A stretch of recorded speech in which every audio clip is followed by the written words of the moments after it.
Bom, primeiramente, boa tarde. Dizer que é um prazer estar aqui sempre. Também sou servidor público federal, né? Porém do Executivo, né? Sou professor do Instituto Federal da Bahia. E assim como vocês, tenho sentido na pele as dificuldades de enfrentar esse governo, não só em nome de uma condição salarial digna, mas também em nome de prestar o melhor serviço público para a nossa população. E isso pressupõe, evidentemente, servidores bem pagos, motivados. E, infelizmente, há uma incompreensão do governo federal quanto a isso, quando não, um conjunto de medidas duras, repressivas, regressivas, que atacam os nossos direitos. Estamos discutindo já há um tempo na direção do sindicato a necessidade de sempre nas assembleias, mas também termos a atividade de formação política como uma coisa, digamos assim, um curso natural da nossa ação sindical. Investindo nisso para que a gente possa, primeiro, ter uma compreensão geral de onde a nossa luta se insere e, em segundo lugar, politizar e melhorar cada vez mais a nossa relação, a relação com o próximo, não só no sentido de sermos mais solidários uns com os outros, mas no sentido também de nos prepararmos melhor para as lutas políticas que estão ocorrendo e que virão, independente do governo que será eleito desse domingo a 7. Em primeiro lugar, existem algumas questões que caracterizam o cenário da conjuntura brasileira. A primeira, e que é inclusive admitido pelo governo Dilma e pela candidata à reeleição Dilma Rousseff, é de que o Brasil está no centro da crise internacional do capitalismo. Há uma redução do crescimento internacional, há uma redução do crescimento chinês, há uma redução da demanda de commodities brasileiras, e as medidas do governo de investir no mercado interno, inclusive se baseando muito mais no endividamento do que no aumento da renda real, vem cada vez mais apresentando limites. A média do crescimento econômico brasileiro vem diminuindo progressivamente. A média do governo Dilma já fez baixar a média dos governos petistas, que foi de 4% para 13,5%, e a tendência no final desse mandato, que já vai ter um crescimento de menos 1%, e nos mandatos vindouros, é de que essa média continue sendo muito pífia. E isso vai gerando uma série de consequências. A primeira delas é que a tendência geral dos próximos governos, independente de quem vai ser eleito no domingo, vai ser de arroxo sobre os servidores públicos. Então nós vamos ter que nos preparar muito, nos organizar muito, enfrentar a resistência e organizar a luta contra isso. Porque sem crescimento econômico ou com crescimento muito pífio, a tendência geral é que eles optem muitas vezes pelo enxugamento, pelo corte, pelo arroxo em cima das nossas condições salariais. A segunda questão posta é que o conjunto de medidas tímidas, pequenas, porém importantes para uma parte significativa dos trabalhadores, de redistribuição de renda, que não resolveu os problemas da desigualdade secular e da desigualdade social abissal do nosso país, ela vai se tornando também mais limitada. Porque sem crescimento econômico, a possibilidade de minimamente repartir a riqueza, ela acaba ficando travada, trancada, e consequentemente essas políticas vão tendo mais dificuldade de se desenvolverem, de se manterem e de satisfazerem as novas demandas que a juventude e que os trabalhadores têm. E uma outra questão também muito importante é como as nossas cidades, os nossos centros urbanos estão cada dia mais caóticos, cada dia mais violentos, cada dia mais difíceis de termos uma vida digna nos centros urbanos. Esses aspectos, como regra geral, têm contribuído para um processo de retomada das lutas sindicais e populares. Basta lembrarmos, por exemplo, como o ano passado teve mobilizações muito intensas no Brasil. Isso é um processo que ocorreu não só no ano passado, mas que vem ocorrendo desde 2010. Então, desde 2010, que a quantidade de greves vem se ampliando em relação aos anos anteriores. Em 2012, houve no Brasil a maior quantidade de greves desde 1997, portanto, em 15 anos. E essa é uma tendência progressiva de se aumentar a luta dos trabalhadores, de se aumentar a luta dos movimentos sociais e, inclusive, os conflitos com o governo. Então, é preciso que a gente entenda que esse é um cenário de retomada das lutas políticas e sociais, das lutas sindicais, e que nós devemos nos preparar para somarmos esforços com outros segmentos, com outras categorias nessa luta. Infelizmente, tínhamos uma expectativa de que em 2014 fosse vingar uma greve unificada do Serviço Público Federal, nos moldes do que aconteceu em 2012, que inclusive gerou vitórias parciais, mas a ofensiva do governo, as medidas repressivas, contribuíram para que essa greve fosse desmontada e nós não tivemos a força suficiente esse ano para avançarmos nessas conquistas. Mas é possível que nos próximos anos a gente consiga reacumular politicamente e ganhar força para enfrentar essa situação. Além disso, é preciso levarmos também em conta que cada vez mais no Brasil o descontentamento com o regime político vai crescendo. Basta observarmos que apesar de Dilma estar crescendo um pouco nas pesquisas, 1/3 do eleitorado avalia o governo como regular e outros 29% avaliam o governo como ruim ou péssimo. Isso significa dizer que no mínimo 60% da população brasileira está entre muito descontente, bastante meio descontente e meio cético em relação às alternativas, mas não está feliz com o governo. Basta observar que o índice de ótimo e bom do governo fica derrapando na casa de 35% a 39% e não aumenta, justamente porque as pessoas estão descontentes, mesmo que uma parte dela possa até migrar na reta final para votar em Dilma, mas estão descontentes com a situação do país. Então nós, portanto, do serviço público, temos que nos preparar. Nos preparar primeiro para um cenário político difícil, um cenário de tentativa de tirar direitos de nós, trabalhadores do serviço público.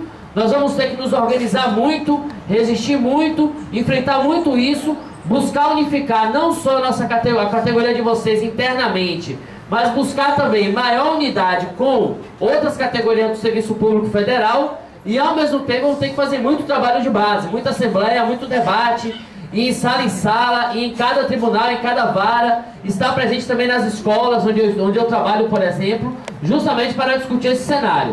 Agora, o que está posto para a gente é justamente essa necessidade de avançarmos em nossa organização política e sindical, justamente porque as condições para a luta política mais geral do Brasil estão melhores, apesar disso não ter se refletido necessariamente no processo eleitoral, né? Mesmo que algumas candidaturas tivessem uma votação expressiva por serem críticas, mas infelizmente isso não se refletiu no cenário eleitoral, já que foi eleita uma bancada que já era bastante conservadora e que está ainda mais conservadora. O que significa dizer que se não houver pressão de fora para dentro do Poder Legislativo, dificilmente a gente vai conseguir fazer avançar as nossas pautas e as nossas lutas.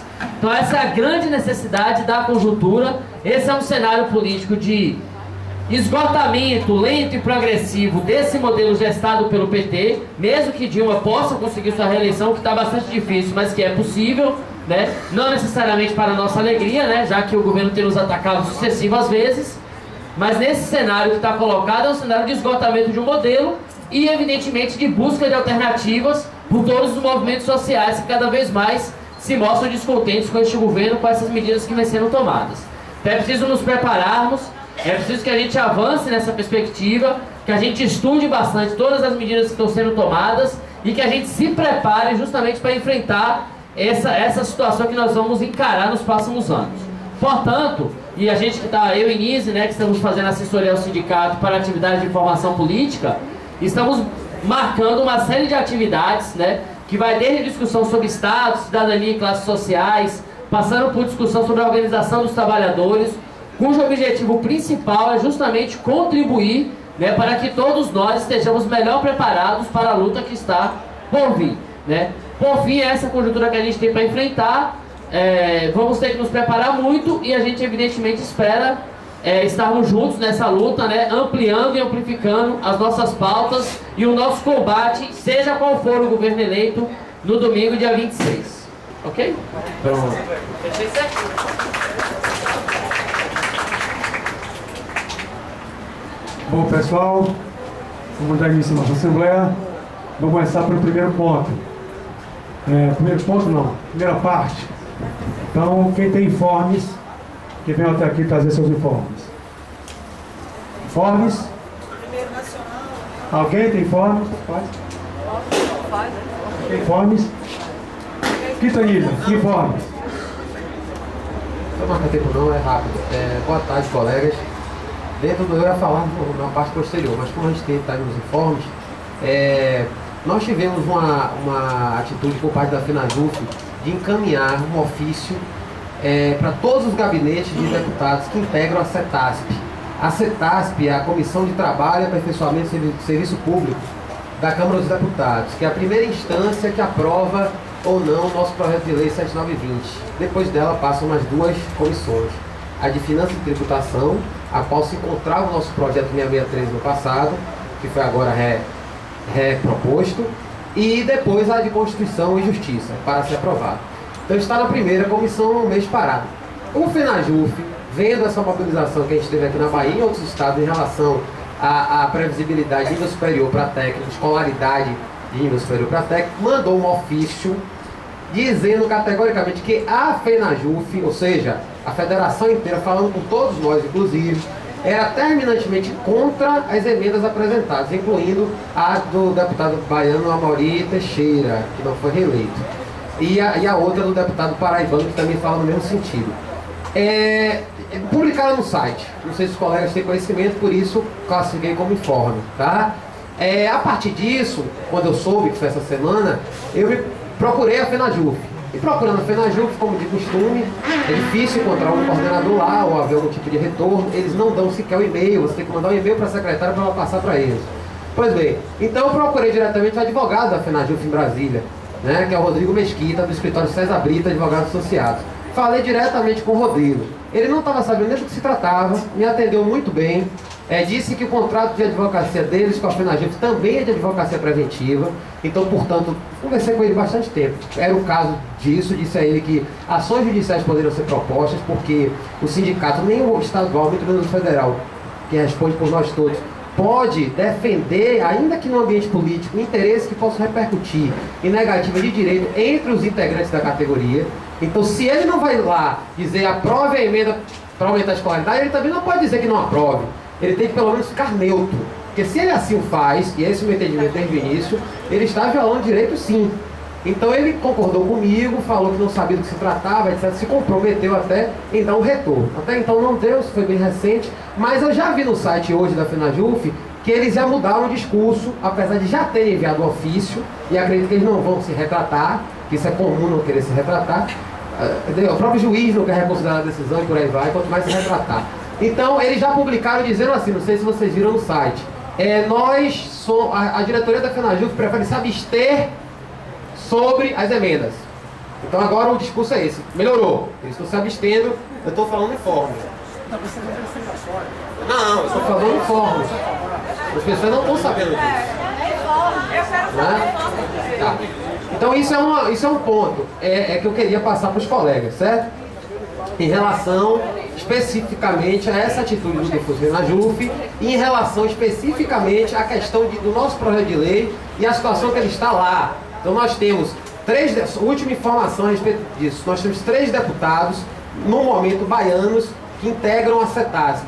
Pelegrino, PT, Alice Portugal e Daniel Almeida, são 3 deputados. Alice Portugal, outro informe, muitos colegas não sabem, por isso que eu estou falando aqui, propôs uma PEC bastante conhecida e que foi bem popular para ganhar voto, que é para integrar a carreira do Judiciário Estadual com a nossa. E o Judiciário Estadual, já procurei saber, os servidores estão adorando. Então isso foi bastante popular para ela. Então dificilmente acredito que nem ela nem o Daniel Almeida vão defender nada na CETASP em nosso favor, nem mesmo as emendas. E o Pelegrino não precisa dizer. Estamos diante de uma eleição que a gente não sabe quem vai ganhar. Então assim, eu imagino que os deputados da CETASP não serão os mesmos em 2015. A gente tem que ficar ligado nisso, são essas informações que eu queria passar, tá bom? Desculpa se eu fui prolixo, obrigado. Obrigado, doutora. Mais alguém com informe? Por favor, Karine.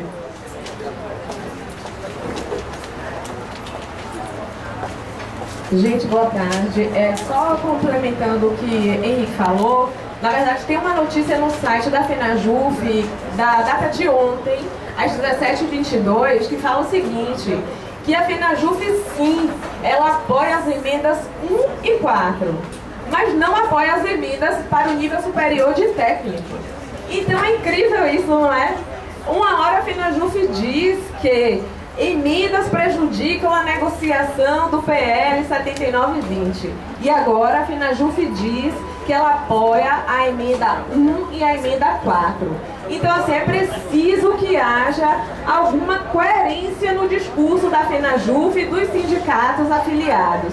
Eu não vejo coerência nisso. Eu gostaria que os colegas parassem para analisar a questão com bastante profundidade. Eu não estou aqui para ser massa de manobra nem de um lado nem do outro. Então, assim, já sofri aqui, o próprio colega Jair já tomou o microfone da minha mão, eu espero que ele não faça isso novamente. Então, eu quero terminar de dar os meus informes. A notícia está lá no site da FENAJUF e, além de informe, eu quero perguntar o seguinte. Eu tenho aqui no SADP que o sindicato, a coordenação daqui pediu reposicionamento sobre a decisão do presidente. Nós, categorias, fomos perguntados sobre isso, se era para ser feito ou não era para ser feito. Eu, pessoalmente, estou satisfeita com a compensação de 2 horas. Então, assim, eu não sei se a gente foi consultado antes. Eu gostaria de ter sido. É só isso. Obrigado, Karine. Mais informes. Cristiano levantou a questão de ordem aqui. Por favor, Cristiano. Desculpa aqui, pessoal. Considerando o adiantado da hora e que a plenária ampliada da FENAJUF só foi remarcada para 30 de novembro e que certamente nós teremos outras assembleias até lá, minha proposta é de supressão do item 4 da pauta, que trata de eleição de delegados ampliada da FENAJUF. Queria submeter a plenária, a gente encerrar a assembleia debatendo a questão do caminhamento da campanha salarial e outros temas. Ok. Seguindo aí, gente. Mais informes? Informe, gente. Vou botar aqui. Lúcia. Boa tarde, Lúcia, TRT, Oficial de Justiça. Bem, eu estou aqui com a camisa do MML e queria lembrar aos colegas que nós nos comprometemos a fazer uma cartilha sobre machismo. Só que devido às lutas seguidas, devido às mobilizações e até a situação financeira do sindicato, nós não demos continuidade.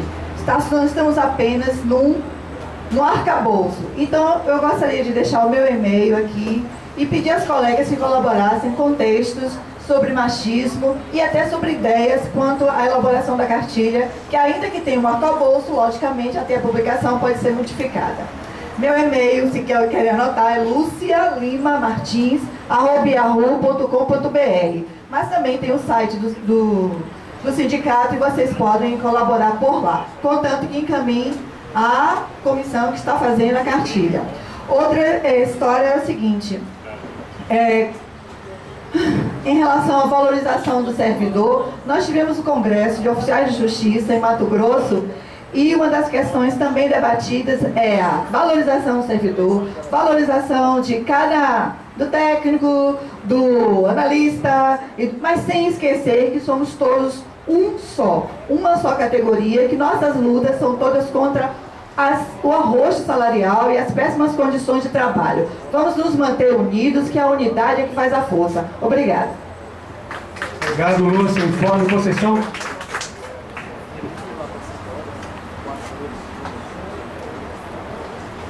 Nós começamos hoje no ato lá em cima, falando de observar o outro, de cuidar do outro. Então, assim, é um informe que não é político, mas assim, a gente entende como fundamental, é uma das nossas principais bandeiras na JF, mas a gente entende que é bandeira de todos nós que temos consciência, né, solidária. A gente, dia 17, sexta-feira, a gente está fazendo uma campanha para ampliar a doação, o cadastro de doadores de medula óssea para transplante. Nós temos uma colega que está numa situação difícil e isso nos despertou para essa campanha.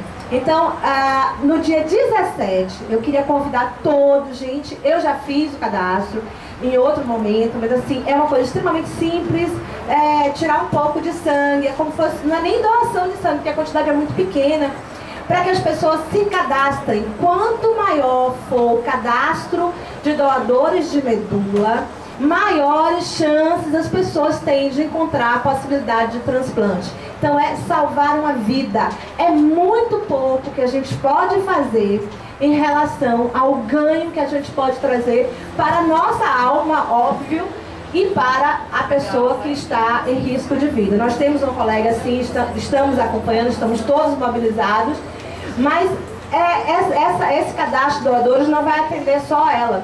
Quanto mais nós doarmos, quer dizer, nos cadastrarmos, mais opções teremos, porque como vocês sabem, que entre N possibilidades você pode estar tendo a compatibilidade para doar para uma pessoa. Então no dia 17 eu convocaria todos, gente, é só ir até ali na Justiça Federal. O Imoba vai estar lá fazendo esse cadastro.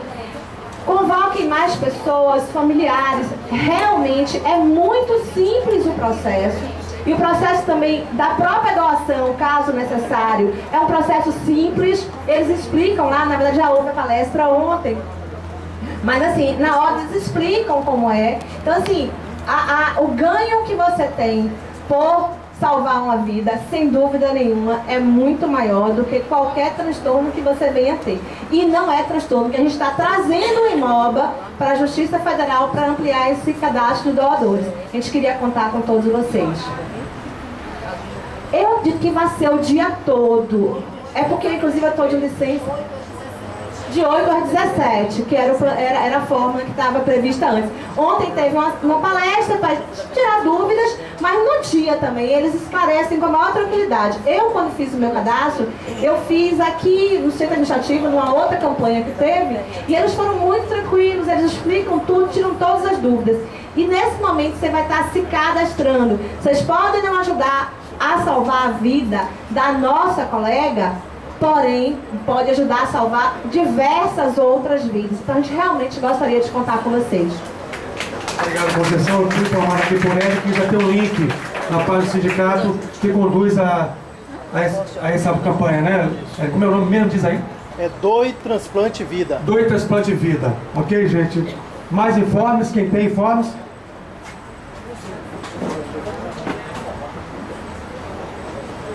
Você deu informe nacional? Não.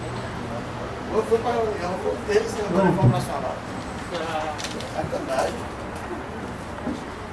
Boa tarde, colegas. Alguns desses informes eu vou ser breve, assim, porque acho que parte dele vocês já sabem, tá?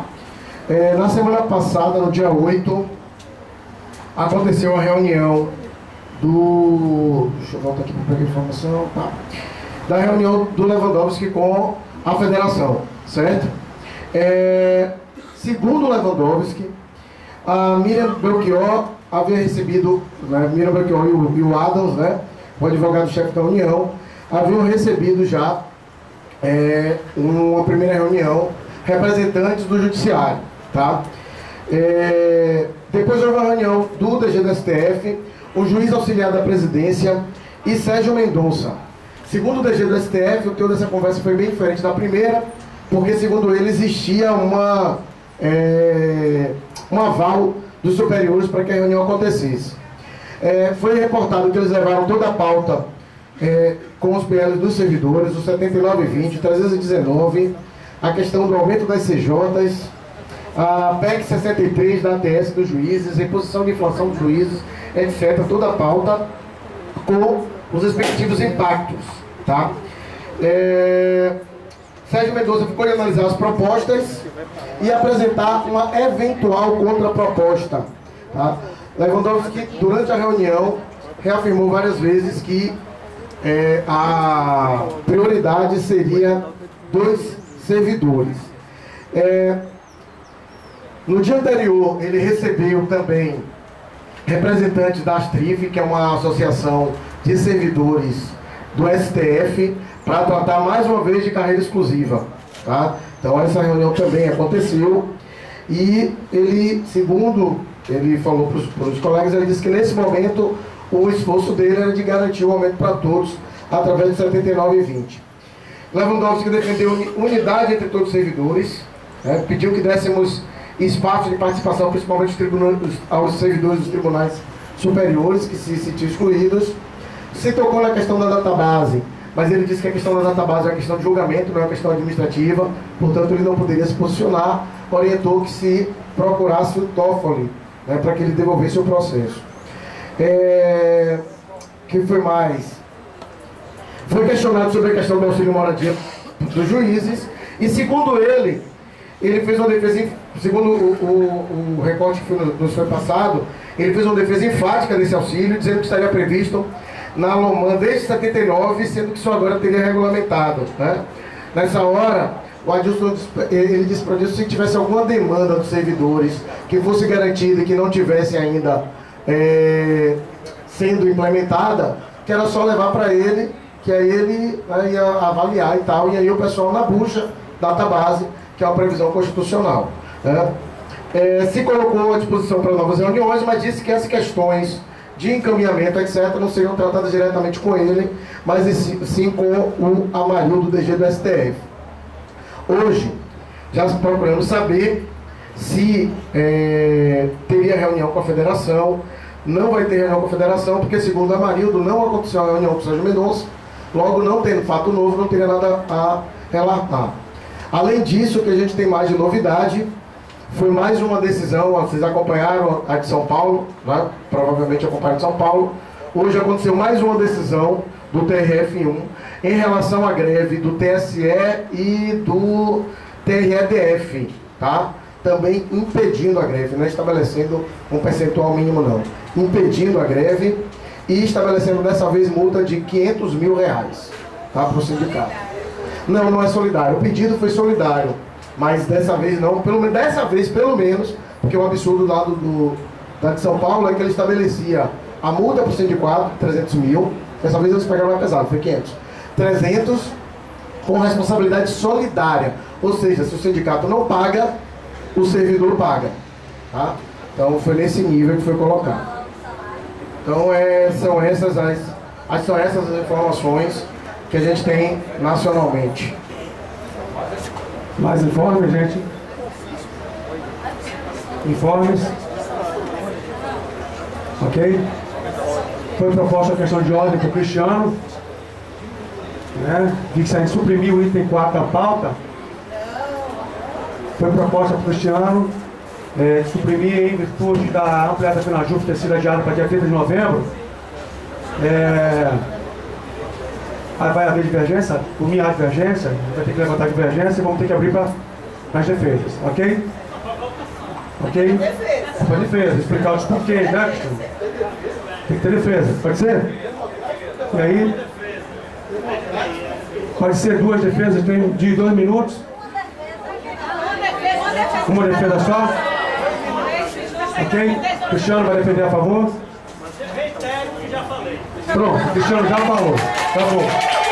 Tá bom. Eu vou defender contra. Gente, o que está colocado é muito claro. O que foi colocado pela diretoria esse final de semana foi o seguinte: a data é essa e pode ser antecipada a qualquer instante se chegar uma proposta. E aí a gente não vai eleger? É essa a ideia? Você não entendeu, pode ser chamada a qualquer instante. Pode ser chamada para esse final de semana. Entendeu agora?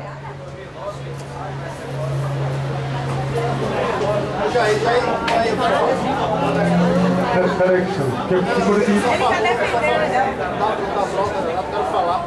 sobre essa matéria?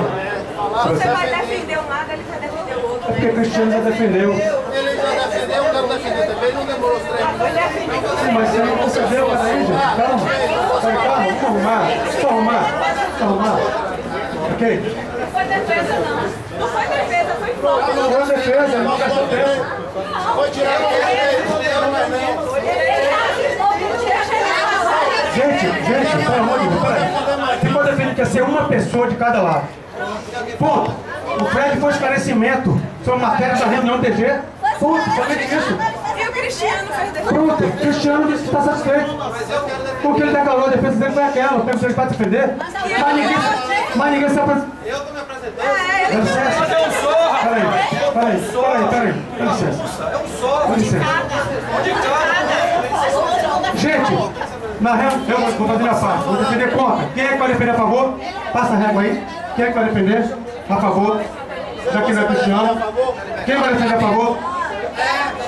Pronto, pronto. Tá vendo que no final fala, não adianta?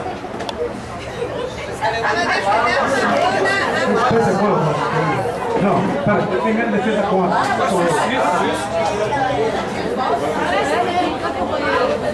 É, colega. Vamos ver. Tem quantos minutos são? Ok. 2 minutos, hein, gente?